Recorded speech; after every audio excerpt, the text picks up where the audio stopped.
Gəlin bugün qaydalara görə Azərbaycanda oynaya bilməyən 9 yaşlı istedadlı futbolçu Nuray İmanzadənin hekayəsindən danışaq.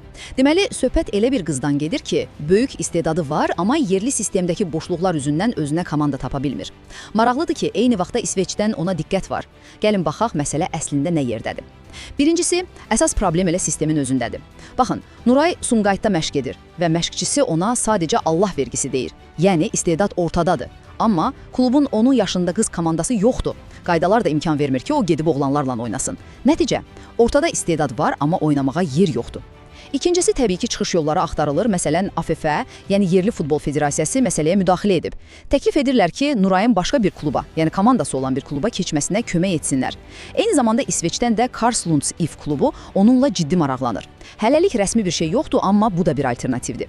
Və nəhayət üçüncüsü, işin birdən Nurayın öz tərəfi var, onun arzuları. O, bir gün Real Madriddə oynamaq arzusundadır, amma deyir ki, əsl hədəfim Azərbaycan millisində çıxış etməkdir. Bilirsiniz, bu hekayənin ən yaxşı tərəfi nədir? Vaxtilə qız uşağı hara futbol, hara deyən atası indi onun ən böyük dəstəkçisinə çevrilib. Yəni qısaca desək, Nurayın hekayəsi sistemdəki problemlərlə beynəlxalq imkanlar arasında qalan, amma hər şeyə rəğmən öz vətənini təmsil etmək istəyən bir istedadın hekayəsidir.